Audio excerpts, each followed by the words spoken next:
Hello dear student, आप लोग कैसे हैं। मैं उम्मीद करता हूं आप स्वस्थ और मस्त होंगे। आज हम अपराध की प्रत्यक्षवादी व्याख्या पर चर्चा करेंगे। यह बीए द्वितीय वर्ष के द्वितीय प्रश्न पत्र से के द्वितीय चैप्टर से संबंधित है और ये वीडियो उन लोगों के लिए लाभकारी होगा जो लोग बीए द्वितीय वर्ष में अध्ययनरत हैं। साथ ही साथ यह वीडियो उन लोगों के लिए भी लाभकारी होगा जो समाज शास्त्र विषय पर किसी अन्य प्रतियोगी परीक्षा की तैयारी कर रहे हैं। इससे पहले हम लोगों ने अपराध की शास्त्रीय व्याख्या पर चर्चा की थी। यदि आपने उस वीडियो को नहीं देखा है तो मैंने उस वीडियो का लिंक इस वीडियो के डिस्क्रिप्शन में दे दिया हूँ, जिसमें प्ले लिस्ट है। उस प्ले लिस्ट में आप जाकर उसको देख सकते हैं और साथ ही साथ मैं कोशिश करूंगा कि इसको आई बटन में भी इसका लिंक दे दूंगा, जहां से आप उसको पढ़ पाएंगे। और साथ ही इस वीडियो के पीडीएफ डाउनलोड करने का लिंक भी इस वीडियो के डिस्क्रिप्शन में दे दूंगा, जिससे आप जाकर उसको पढ़ पाएंगे। तो चलिए शुरू करते हैं हमारा आज का ये टॉपिक, अपराध की प्रत्यक्षवादी व्याख्या।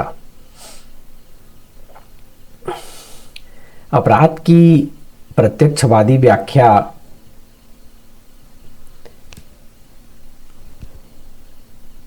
अपराध की प्रत्यक्षवादी व्याख्याकारों ने जो है शास्त्रीय व्याख्याकारों के द्वारा प्रस्तुत स्वतंत्र इच्छा की अवधारणा को अस्वीकार कर दिया।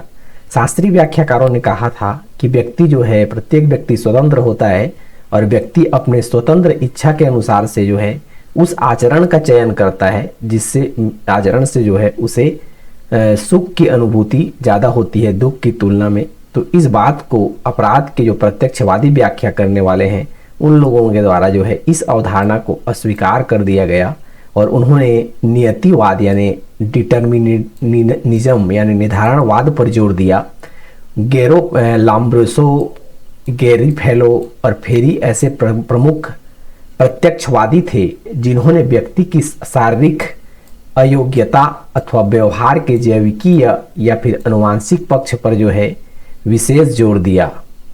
अपराध की व्याख्या में शास्त्रीय व्याख्याकारों के द्वारा ये कहा गया था कि व्यक्ति की एक स्वतंत्र इच्छा होती है और उस स्वतंत्र इच्छा के फलस्वरूप व्यक्ति जो है उस व्यवहार का चयन करता है जिसमें उसको सुख की अनुभूति होती है और ऐसा करते हुए उसे आनंद आता है। तो इसी सुख की अनुभूति की वजह से व्यक्ति क्या करता है, अपराध करता है, ऐसा उन्होंने बताया था।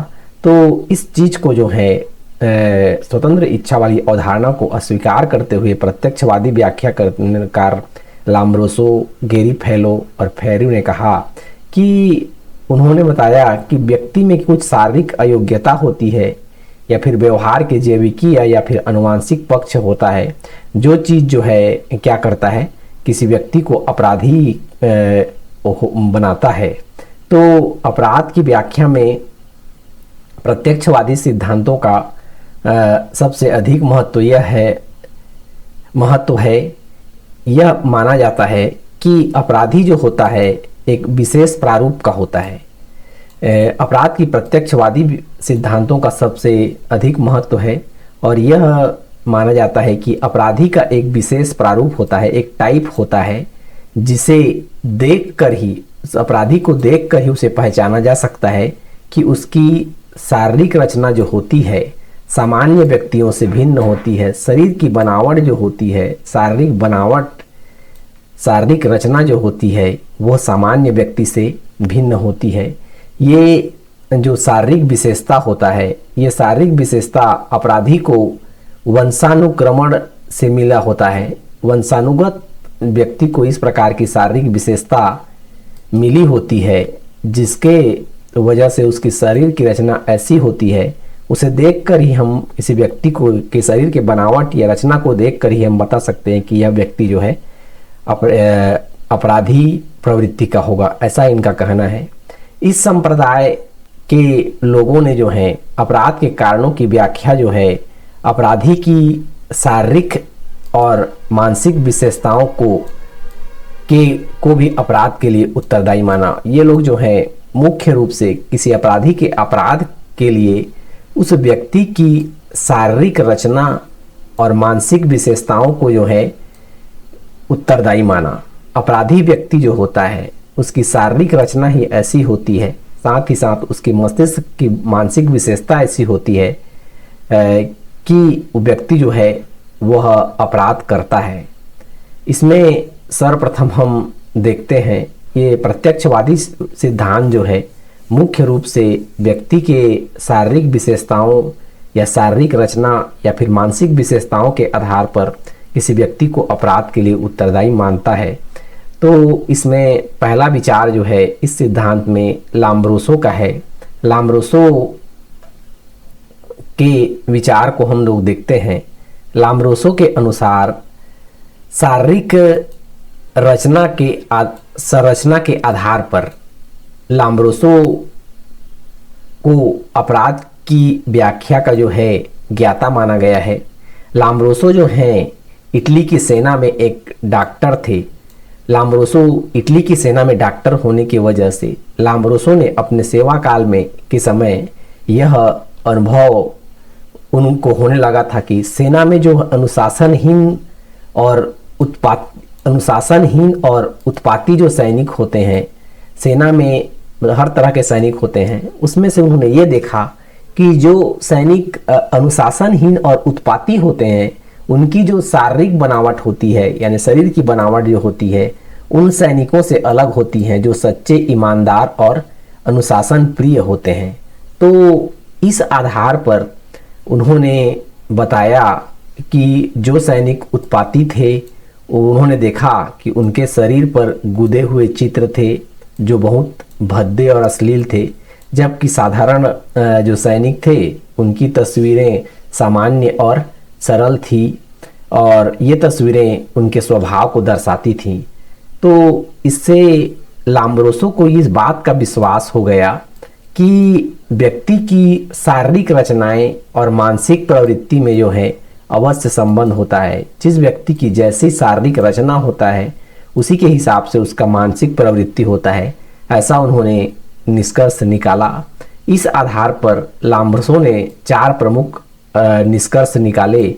उन्होंने बताया कि इस तरह से विभिन्न सैनिकों को देखने के बाद उन्होंने देखा कि जो उत्पाती किस्म के सैनिक थे उनकी शारीरिक बनावट अलग तरह की थी, उन पे शरीर पर गुदे हुए चित्र जो थे वो अलग तरह के थे, जबकि सामान्य जो सैनिक थे उन सैनिकों के शरीर पर जो विशेषता या सारी जो बनावट थी वो एक सामान्य प्रकार की थी। तो इस आधार पर उन्होंने ये निष्कर्ष निकाला कि व्यक्ति की शारीरिक रचना जैसा होता है उसके हिसाब से उसकी मानसिक प्रवृत्ति में जो है और निश्चित रूप से प्रभाव पड़ता है। और उन्होंने बताया, ये निष्कर्ष निकालते हुए ये बताया कि अपराधी होते हैं उन्होंने ये निष्कर्ष निकाला कि अपराधी जो होता है जन्मजात होते हैं। जो अपराधी व्यक्ति होता है वह जन्मजात होते हैं। उनकी शारीरिक विशेषताएं जो होती हैं सामान्य व्यक्तियों से बिल्कुल अलग होती है। उनकी शरीर की बनावट ही सामान्य व्यक्तियों की तुलना में अलग होती है। इस तरह लाम्ब्रोसो ने अपराध के संबंध में जन्मजात अपराधी का सिद्धांत दिया। दूसरा चीज उन्होंने बताया कि अपराधियों की शारीरिक रचनाएं भिन्न होती हैं। जैसे कि मैं बताया कि सैनिकों की उन्होंने शरीर रचना की भिन्नता को देखा और उन्होंने बताया कि अपराधियों की शारीरिक रचना जो होती है भिन्न होती है। जैसे असंतुलित कपाल, चौड़े जबड़े, अंदर को दबा हुआ माथा या लंबा कान या शरीर पर अधिक बाल, ये सारी विशेषताएं जो अपराधी व्यक्ति होता है उसमें कम या फिर ज़्यादा मात्रा में पाया जाता है, जिसके वजह से व्यक्ति जो है स्वयं ये शारीरिक विशेषताएं जो होती हैं स्वयं अपराध का कारण नहीं होती हैं, बल्कि अपराधी लोगों में उन्होंने कहा कि साधारणतः इनमें से कुछ विशेषताएं या तो फिर कम होती हैं या फिर ज़्यादा होती हैं। तो इस तरह की जिनकी शारीरिक रचना होती है वो व्यक्ति क्या करते हैं, अपराध की ओर बढ़ जाते हैं। अपराधियों के यानी कि शरीर की बनावट ही जो कपाल होता है असंतुलित होता है, चौड़े जबड़े होते हैं, अंदर को दबा माथा होता है या शरीर पर अधिक बाल होते हैं, ये विशेषता किसी अपराधी व्यक्ति में क्या होता है, यह विशेषताएं या तो कुछ कम पाई जाती हैं या फिर ज़्यादा पाई जाती हैं। इस कम या अधिक विशेषता के पाए जाने की वजह से व्यक्ति क्या करता है, अपराध करता है, ऐसा उन्होंने कहा। अगला, जन्मजात शारीरिक लक्षणों के कारण ऐसे लोग जल्दी ही अपराध की ओर बढ़ जाते हैं। इस प्रकार से जिन लोगों की जन्मजात शारीरिक विशेषता होती है, इस प्रकार से जिन लोगों के शारीरिक लक्षण होते हैं, वो जल्दी ही क्या करते हैं, अपराध की ओर बढ़ जाते हैं। तो इस तरह से जो है लाम्ब्रोसो ने बताया कि किस तरह से जो है एक अपराधी व्यक्ति और एक सामान्य व्यक्ति में अंतर पाया जाता है। एक अपराधी व्यक्ति जो होता है उसमें इस तरह की शारीरिक विशेषताएं होती हैं कि अब उन्होंने कहा कि अपराधी क्या होते हैं, जन्मजात होते हैं, जिनकी शारीरिक विशेषताएं जो होती हैं सामान्य व्यक्ति से अलग होती है। अपराधियों की शारीरिक रचनाएं भिन्न होती हैं। उन्होंने बताया कि असंतुलित कपाल होते हैं, चौड़े जबड़े होते हैं, या फिर लंबा कान, या फिर शरीर पर अधिक बाल होते हैं। ये विशेषताएं जो हैं स्वयं अपराध का कारण नहीं होती हैं, बल्कि अपराधी लोगों में साधारणतया इनमें से कुछ विशेषताएं या तो कम या फिर ज़्यादा होती हैं, जिसकी वजह से व्यक्ति जो है अपराध करता है। इसके अलावा उन्होंने बताया कि जन्मजात शारीरिक लक्षणों के कारण, ऐसे शारीरिक लक्षण जन्मजात होने के कारण ऐसे लोग जल्दी ही अपराध की ओर बढ़ जाते हैं और अपराध कर लेते हैं, ऐसा उन्होंने कहा। अगला विचार हम देखते हैं गोगार्ड का। गोगार्ड के अनुसार, गोगार्ड ने भी अपराधियों को जो है जन्मजात माना। उन्होंने कहा कि अपराधी जो है जन्मजात होते हैं। उनके अनुसार अपराधियों को गैर अपराधियों से जो है कुछ विशेष शारीरिक लक्षणों के आधार पर नहीं, बल्कि उन्होंने कहा कि मस्तिष्क के दुर्बलता के आधार पर अलग माना है ना। उन्होंने माना कि जो अपराधी व्यक्ति होता है उसमें मस्तिष्क की दुर्बलता होती है, यानी उसका दिमाग जो है कमजोर होता है। उनके अनुसार एक अपराधी व्यक्ति जो है मानसिक रूप से दुर्बल व्यक्ति होता है। वह मानसिक रूप से दुर्बल होने की वजह से वह क्या करता है, वो जो कार्य कर रहा है उस कार्य का क्या परिणाम होगा, इस परिणाम पर बिना विचार किए ही वो क्या करने लगता है, उस कार्य के कारण यानी परिणाम पर विचार किए बिना ही क्या करने लगता है, कानून को तोड़ने लगता है। तो इस तरह से उन्होंने बताया कि मतलब जो है मानसिक दुर्बलता की वजह से जो है व्यक्ति कानून को तोड़ने लगता है। मानसिक दुर्बलता को उन्होंने बताया कि ये मानसिक दुर्बलता जो होती है एक पीढ़ी से दूसरे पीढ़ी को हस्तांतरित होने वाला लक्षण है, और इस प्रकार अपराधियों की संतानें भी क्या होती जाएंगी, अपराधी ही बनती जाएंगी, ऐसा उन्होंने कहा। और इसी धारणा के आधार पर गोगार्ड ने यह सुझाव दिया कि अपराधियों में क्या करनी चाहिए, संतानोत्पत्ति की क्षमता को समाप्त करके ही समाज को अपराधों से छुटकारा दिलाया जा सकता है, ऐसा उन्होंने कहा। तो इस तरह से जो है गोगार्ड ने बताया कि मानसिक दुर्बलता की वजह से अपराधी जो है क्या करता है, अपराध करता है। तो मानसिक दुर्बलता होने से व्यक्ति क्या सही है क्या गलत है इसको समझ नहीं पाता है, और ऐसा नहीं समझ पाने की वजह से वो क्या करने लगता है, कानूनों को तोड़ने लगता है। और उन्होंने एक और बात बताई कि मानसिक दुर्बलता जो होती है अनुवांशिक होती है, एक पीढ़ी से दूसरे पीढ़ी को हस्तांतरित होती है। अतः यदि उन्होंने कहा कि यदि हमें समाज को अपराध से मुक्त करना है तो क्या करना पड़ेगा, अपराधों से छुटकारा पाना चाहते हैं तो हमें क्या करनी चाहिए, अपराधियों को की संतानोत्पत्ति की क्षमता को समाप्त कर देना चाहिए, जिससे जो है समाज को अपराधों से छुटकारा दिलाया जा सके। तो इस तरह से जो है गोगार्ड ने बताया कि मानसिक दुर्बलता की वजह से लोग क्या करते हैं, अपराध करते हैं। तीसरा विचार था गेरी फेलो और फेरी के विचार। गेरी फेलो और फेरी जो थे ये लाम्ब्रोसो के शिष्य के रूप में जो है गेरी फेलो और फेरी के विचारों को भी इटालियन संप्रदाय में बहुत महत्वपूर्ण माना जाता है। ये लाम्ब्रोसो के शिष्य थे। गेरो फेलो ने जो है लाम्ब्रोसो के इस विचार का समर्थन किया कि अनुवांशिकता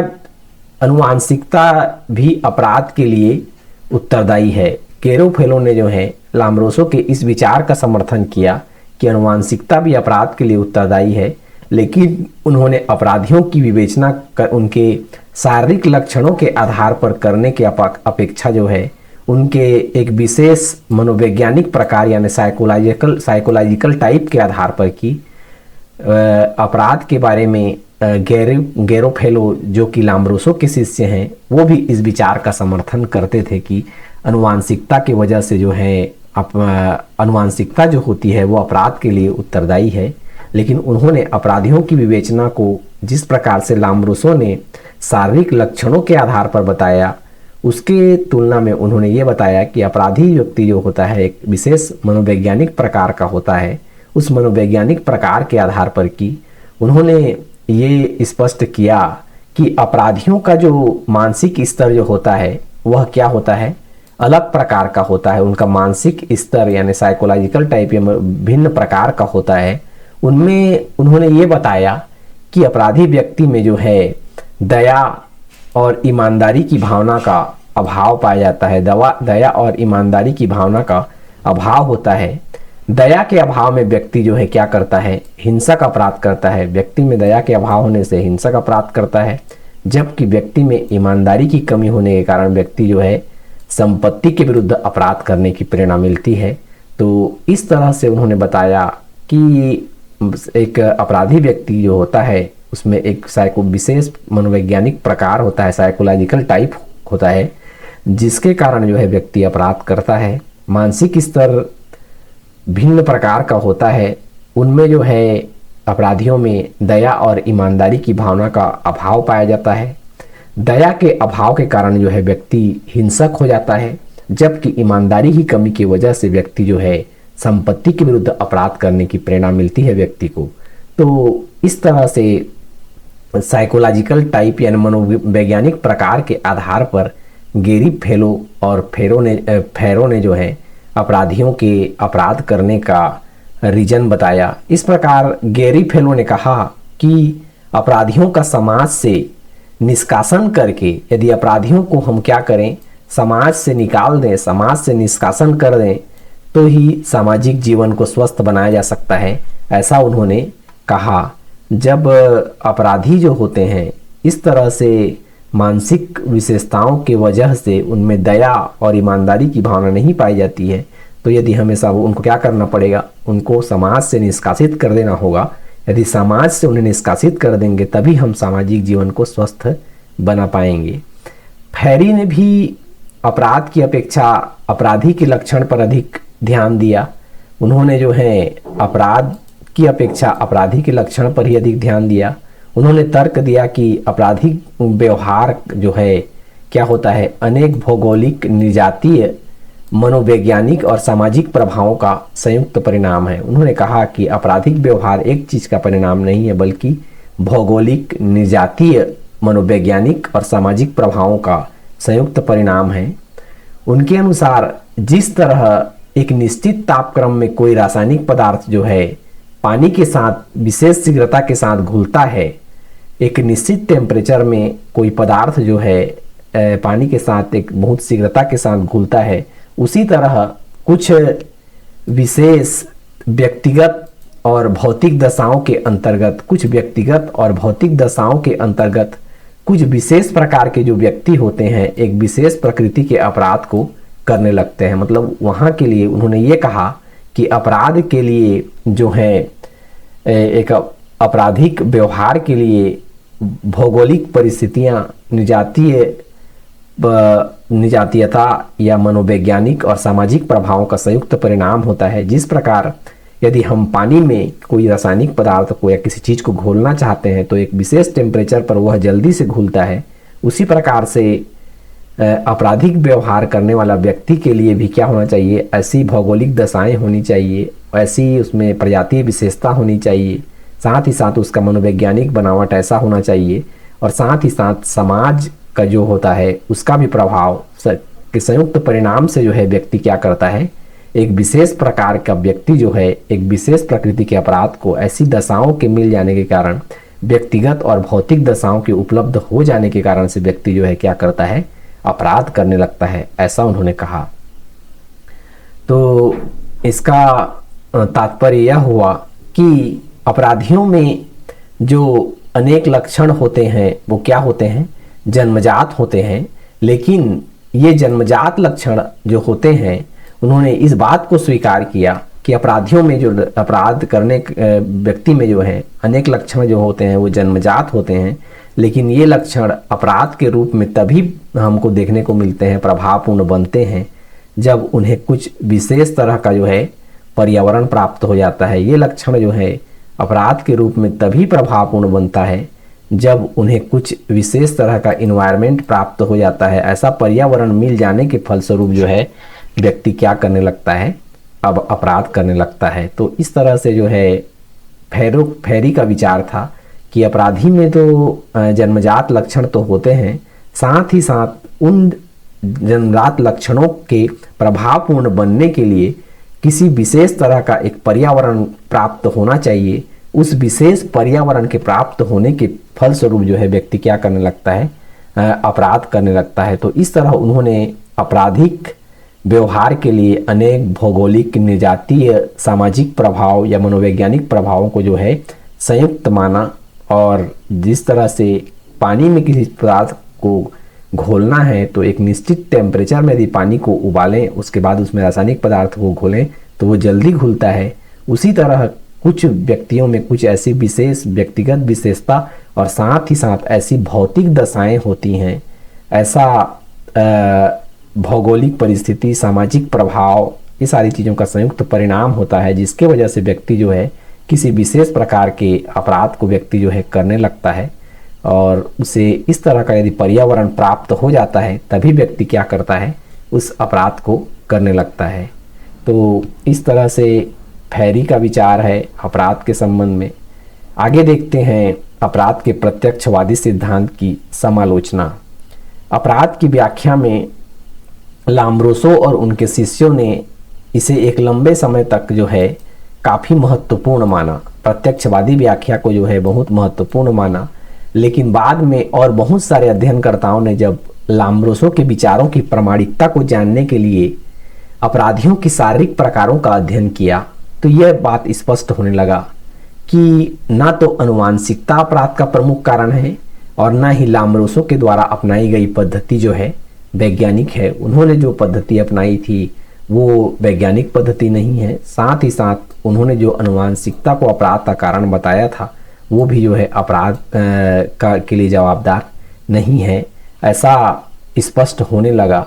इस संबंध में सर्वप्रथम जो है डॉक्टर गोरिंग ने अध्ययन किया, है ना, गोरिंग के द्वारा अध्ययन किया गया। गोरिंग और उनके सहयोगियों ने जो है 12 वर्षों तक, बहुत लंबे समय तक 3000 अपराधियों का अध्ययन किया और उनकी शारीरिक विशेषताओं की माप की और उनकी तुलना जो है गैर अपराधियों से की। और अपने अध्ययन के आधार पर गोरिंग ने लिखा कि विभिन्न प्रकार के अपराधियों की शारीरिक विशेषताओं का अध्ययन करने, उनकी एक दूसरे से तुलना करने से ऐसा कोई प्रमाण नहीं मिला जिससे यह स्पष्ट हो कि अपराधियों की शारीरिक विशेषताएं जो होती हैं गैर अपराधियों से भिन्न होती हैं। तो इस तरह से जो है उन्होंने बहुत सारे अपराधियों, 3000 अपराधियों का 12 वर्ष तक अध्ययन करने के बाद ये निष्कर्ष निकाला कि अपराधियों की जो शारीरिक विशेषता होती है वो उस प्रकार की विशेषता सामान्य लोगों में भी पाई जाती है। अपराधी और गैर अपराधी के शारीरिक विशेषता में ऐसा कोई अंतर नहीं मिलता है, ऐसा कोई प्रमाण नहीं मिला है जिससे ये स्पष्ट किया जाए कि अपराधियों की शारीरिक विशेषता और गैर अपराधियों की शारीरिक विशेषता अलग अलग होती है। इसके विपरीत उन्होंने अपराधियों के शारीरिक लक्षण उसी तरह के पाए गए जैसे लक्षण उन्होंने ये देखा कि जो लोग कानून का पालन कर रहे थे, ये कानून के पालन करने वाले या सामान्य लोगों में जैसे शारीरिक लक्षण थे उसी तरह के लक्षण जो है अपराधियों में पाए गए।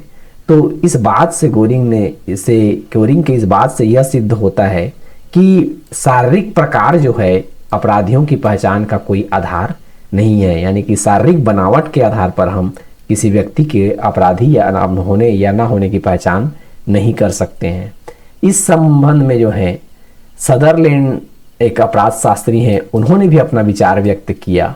उन्होंने अपने विचार प्रकट करते हुए कहा कि लाम्ब्रोसो ने जो है अपराधियों के मानसिक स्तर की तुलना जो है आदिम स्तर के जिन व्यक्तियों से की है वह एक पूरी तरह से जो है भ्रमपूर्ण धारणा है।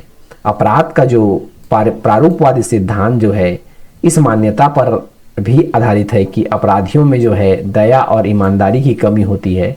ऐसा भी हम देख चुके हैं कि अपराधियों में जो है दया और ईमानदारी की कमी होती है, क्योंकि ऐसा उन्होंने कहा, क्योंकि बहुत से अपराधी एक विशेष तरह का अपराध करने के बाद भी नैतिकता को जो है क्या किए जाते हैं, बनाए रखते हैं। तो ऐसा नहीं होता है कि अपराधियों में दया और ईमानदारी की कमी ही होती है। ऐसा भी देखा गया है कि बहुत से अपराधी जो हैं एक विशेष तरह के अपराध को करने के बाद भी नैतिकता को बनाए रखते हैं। अगर हम लाम्ब्रोसो के, गोगार्ड के, गेरी फेलो के और फेरी के विचारों को हम मान भी लें, तब भी इसका अर्थ यह नहीं होगा कि अपराधियों को मान लिया जाए। तब इसका अर्थ यह होगा कि अपराधियों को दंड देने से कोई लाभ ही नहीं है। जब किसी व्यक्ति में जन्मजात शारीरिक विशेषताएं ही ऐसी पाई जाती हैं जिसके वजह से व्यक्ति अपराध करता है, तो हम यदि लाम्ब्रोसो के विचार को, गोगार्ड के विचार को, गेरी फेलो के विचार को यदि मान लें, तो तब तो इसका अर्थ यह हो गया कि अपराधियों को दंड देने से कोई लाभ ही नहीं होगा, क्योंकि उनकी शारीरिक बनावट ही वैसी है जिसकी वजह से वो अपराध करते हैं। तो फिर इस तरह से अपराधियों को दंड देने से कोई लाभ ही नहीं है, क्योंकि उनकी अपराध संबंधी जन्मजात प्रवृत्ति को यदि हम उनको दंड देंगे तो भी बदल नहीं सकते हैं। लेकिन इसके विपरीत ये देखा गया है कि वास्तविकता यह है कि सुधार प्रयत्नों के द्वारा अपराधियों के व्यवहारों में क्या हुआ है, भारी परिवर्तन लाया जा सकता है। अपराधियों में भी सुधार आया हुआ है। यदि हम वंशानुक्रम के सिद्धांत का अध्ययन करें तो भी यह बात स्पष्ट हो जाता है कि माता पिता की सभी विशेषताएं जो होती हैं, साथ ही साथ विशुद्ध रूप से बच्चों में संचरित होना आवश्यक नहीं होता है। इस सिद्धांत में यह भी कहा कि माता पिता के गुण जो होते हैं उनके बच्चों में आनुवांशिक रूप से संचरित होते हैं, इसलिए अपराधी के बच्चे जो होंगे वो अपराधी होंगे। इसलिए यदि हम अपराध को रोकना चाहते हैं तो क्या करना पड़ेगा, उन अपराधियों को क्या करना चाहिए, मतलब जो है संतान उत्पत्ति को उनमें रोक देनी चाहिए। तो ऐसा कोई प्रमाण नहीं है कि हर जो वंशानुक्रम के सिद्धांत का अध्ययन करें तो ये बात भी स्पष्ट होता है कि माता पिता के सारे गुण जो हैं विशुद्ध रूप से उनके बच्चों में संचरित नहीं होते हैं। तो इस तरह से जो है इस आधार पर भी ये ठीक नहीं लगता है। इसके अलावा समाज में श्वेतवसन और संगठित अपराध से लोग समाज में श्वेतवसन अपराध और संगठित अपराध से संबंधित लोग जो हैं अक्सर शारीरिक और मानसिक रूप से कहीं अधिक बुद्धिमान और आकर्षक होते हैं। ये भी देखा गया है कि समाज में जो लोग श्वेतवसन अपराध करते हैं या फिर संगठित अपराध करते हैं, वो जो होते हैं, इस सिद्धांत में कहा गया है कि अपराधी जो होता है मानसिक रूप से दुर्बल होता है। तो इस बात का भी इसमें खंडन होता है कि जो श्वेतवसन अपराध और संगठित अपराध करने वाले अपराधी लोग होते हैं अक्सर मानसिक रूप से ज़्यादा बुद्धिमान और आकर्षक होते हैं, और यही वे कारण हैं जिनके संदर्भ में अपराध की प्रत्यक्षवादी व्याख्या में प्रारूपवादी सिद्धांत के विचारों को जो है आज कोई महत्व नहीं दिया जाता है। और इस सिद्धांत की जो है आलोचना की जाती है कि अपराधी जन्मजात होते हैं, जन्मजात शारीरिक विशेषताएं ही व्यक्ति को अपराध करने के लिए प्रेरित करता है। तो इस तरह से ऐसा कहकर जो है अपराध के प्रत्यक्षवादी सिद्धांत की आलोचना की जाती है कि जन्मजात शारीरिक लक्षण या फिर मानसिक दुर्बलता या फिर शारीरिक बनावट ही अपराध के लिए उत्तरदायी नहीं होता है। ऐसा देखा गया है कि समाज में जो श्वेतवसन अपराध कर रहे हैं या संगठित अपराध कर रहे हैं, उन लोगों की मानसिक क्षमता जो है सामान्य लोगों से भी मानसिक विशेषता जो है बहुत ज़्यादा अधिक है। वे ज़्यादा बुद्धिमान और आकर्षक होते हैं, और ऐसा बुद्धिमान और आकर्षक व्यक्ति होने के बाद भी वे अपराध करते हैं। तो इस तरह से जो है आज के संदर्भ में अपराध की प्रत्यक्षवादी व्याख्या जो है का कोई महत्व नहीं है, ऐसा जो है इस अन्य अपराध शास्त्रियों का कहना है। मैं उम्मीद करता हूँ कि आपको जो है अपराध की प्रत्यक्षवादी व्याख्या समझ में आ गई होगी। यदि आपको ये वीडियो पसंद आया होगा तो इसे लाइक कीजिए, अपने दोस्तों तक शेयर कीजिए, और यदि आपको लगता है कि मेरे द्वारा बताई गई जानकारी आपके काम आ सकती है तो इस चैनल को सब्सक्राइब कीजिए। फिर मिलते हैं एक नए वीडियो के साथ, तब तक के लिए bye bye. Thank you for watching this video.